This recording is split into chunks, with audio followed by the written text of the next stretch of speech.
Hey guys, welcome back to my channel. I am Danielle, aka Stitcherista, here on YouTube, and today is another face-to-face true crime story because I just don't have it in me today to record a voiceover and then a stitching or diamond painting. I just don't. Work has been very difficult the past couple of days, and I found out, so today's job was short. We were done like an hour or so ago, which is fine. My boss, she's going to pay me for my time, but she wants me to help her. We have a spreadsheet that has all these terms on it for the arbitration, and she wants me to help her clean it up on Friday. Okay. And my boss she has the habit of like starting things in late afternoon and then staying up till like 3 in the morning. Well, that's not how I work. So if you want me to help you, it has to be first thing in the morning. I'm not going to be starting doing this at 3 o'clock on a fucking Friday. Not when we have the arbitration for the next 2 weeks. So don't have an answer on that. I mean, we actually could have started it this afternoon, I guess, but whatever. And the attorneys for the arbitration want us to calculate the time on the record for each witness. I've been doing that every single day. We are now on it's going to be day 17, I think, on Monday. And there was a discrepancy where some of the attorneys were saying, no, this wasn't right. No, this wasn't right. And so when they played like 4 hours of a video deposition one day, I went back and took 3 hours of my time and recalculated all the time on the record. Well, they're still saying it's wrong. And I'm just like, how many times can we go over the time? So I think my boss knows I'm a bit irritated by it because it's just it's so tedious and time consuming. She's like, oh, it's going to be quick. No, it's not. Nothing's ever quick, ever. And today's payday for us. So I go through and I process everyone's invoice. There are a couple people, though, that don't send me their invoices timely.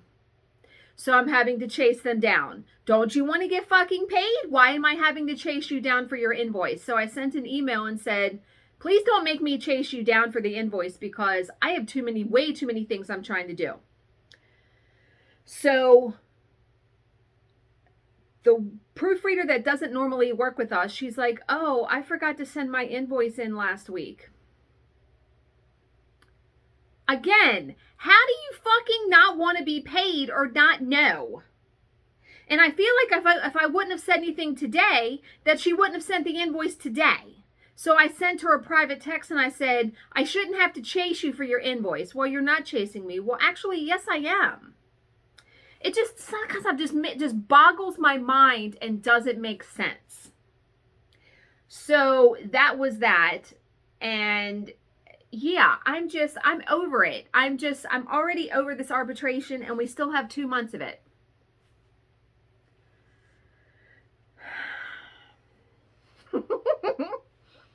So, yeah. But okay.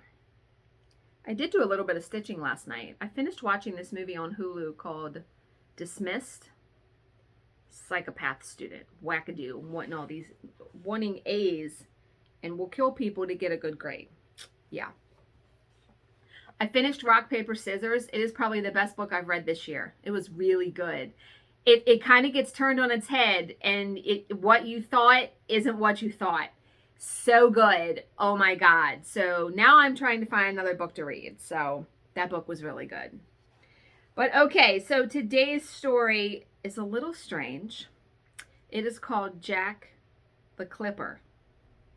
So, in the picturesque Cotswolds in England, a mysterious cat shaver, yes, that's what I said, began terrorizing the local felines, leaving them partially shaved and traumatized. What? Why? What? So, during the late winter of 2015 and early spring of 2016, an unusual attacker was prowling the streets of the Cotswold town of Minchinhampton. Jesus Christ. Minchinhampton. I know I'm probably not saying that right. So in England, The victims were not human, but they had names, among them Beau and Treacle. Shortly after Christmas, the first reports emerged of a mystery attacker who was targeting cats in the village, not for murder, but for shaving. I can't! I fucking can't with that right now. What? The attacker's weapon of choice was a set of hairdressing clippers. It's not funny, but it is. Like, what are we doing here? From December to March, 12 cat owners reported their pets have returned home with some of their fur shaved off. Can you imagine your cat walking in and half of its fur's gone? You'd be like, what the actual fuck? Some cat owners believe the true victim count had been much higher.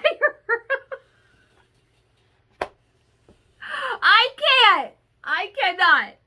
At the time, the incidents were laughed off, but many of the cats were left traumatized and acted differently afterwards. Yeah, that's not good. This led to the RSPCA getting involved to seek help in catching the attacker. Obviously, they've caught him because there's a story. As the stories became public news, the alleged attacker went into hiding until 2018 when they returned to haunt the feline population yet again. What the actual fuck is wrong with people? What is wrong? During the late winter and early spring of 2018, the cat shaver returned to the county of Gloucestershire. I can't say anything. It returned. The person returned. With reports of shaved cats in the town of Nailsworth, Briscombe, and again, Minchinhampton. That's how I'm going to say that. On March 14th, Tabby the cat went missing in Walkley Wood, leaving her owner, Maddie Rees Davies, worried about her well-being. 24 hours later, Tabby returned home, acting nervous and aggressive. Upon closer inspection, Maddie saw that her cat's leg and stomach had been shaven to the skin. Now, you know, when pets get groomed, it can be traumatizing. Like, yeah, so I'm guessing, you know, a cat taken by force and held down and shaved would be very traumatizing. Oh my God, there's some weird fucks in this world. Like, people are wackadoos. So, as the new reports of cat shavings began filling the local press again, veterinarian Emma Green claimed the shavings were a result of over-grooming rather than being shaved. But the cat owners realized something far more bizarre was taking place. So, why would someone grab somebody's cat and only groom part of their body? And over-grooming for what? What? Maddie told local press that Tabby's temperature changed dramatically after returning home. She would check Tabby on a daily basis for any ailments, and there had never been any sign of over-grooming. Maddie is quoted as saying, "She's an ex-rescue cat who used to be very skittish and nervous. We rescued her 18 months ago, and we were really making improvements with her. Now we are back to square one with her attacking anyone who looks at her." That's a shame. Other owners of mysteriously shaved cats backed up Maddie's claims and were certain the removal of hair had been caused by hairdressing clippers. All the cats that returned home shaved had displayed signs of trauma in their uneasiness and newfound aggression towards their owners and other humans. Back in 2016, Mandy Felton's cat had been attacked 3 times by the cat shaver. What the fuck? Each time returning with more fur shaved off. The attacks had caused great distress to both the cat and Mandy, and the attacker was labeled as sick for what they were doing to the cats. Another owner named John Brown suggested it was the work of a lone individual who had gotten away with it for years. He claimed that if it had been a group of teenagers or youths, then someone would have spoken about it on social media, because people can't keep their fucking yap shut, so that's for sure. Or to their parents. Over the years, the police force received multiple reports of cat shaving with the intent to cause harm. Despite the reports, the police refused to look into the cases until more solid information came to light. So, officers are quoted as saying, "If the cat keeps coming back home with shaved patches, this suggests it keeps going back to whoever is doing it by choice." Because how is the person getting the cats? So many questions, right? Officers went on to suggest if they found someone responsible, they would only speak to the perpetrator to find a motive rather than charge them with anything. Because it's not really a crime, right? The RSPCA took a different line by suggesting the police were not putting animal safety at the forefront of their investigations. The cats that returned shaved had clearly been traumatized by their encounter with the newly titled Jack the Clipper. So why would someone shave a cat? That was my question. Why? Why is this being done? So the theories included someone who had a severe dislike of cats in their garden, someone who thought they may be helping by shaving off infected areas, or a group of teens hurting animals. If it had been one or two cats that returned with shaved parts of their bodies, then a case of feline psychogenic alopecia could have been made. With this condition, the cat chews the fur in one area to the point of baldness. Wouldn't you know your cat was doing that though? And it wouldn't look cleanly shaved, right? I mean, come on. However, with over 25 cases of cats in the same area returning to their owners with signs of a clipper being used, then it suggests something far more bizarre is afoot. There have been known instances of people with razor fetishes who take great pleasure in shaving their victims, human or cats, with no intention to maim. Maybe it could have been a bored teenager, a grumpy old man, or someone with a score to settle. Whoever or whatever caused the cat shavings, it remains one of the area's most unusual incidents. Many cat owners in the area now have spy cams attached to their pet collars in the hope that they may solve the identity of Jack the Clipper. Jesus, it wasn't even ever solved. They never even... Wow. I don't even know what to say to that. I'm always upset when I hear things in the news or I read things where pets have been harmed, or even in movies when pets are harmed. Like, I know it's not real, but I'm bothered by it because pets are defenseless and they depend on us for their every need. So shaving a cat, I can't wrap my brain around that. And 25 different ones, you know, there was probably more than that. I don't even know what to say to that. Have you guys heard of that case? Let me know down below. If you guys, you know, because that's in like the UK, so, or somewhere around there. So let me know if you've heard of it.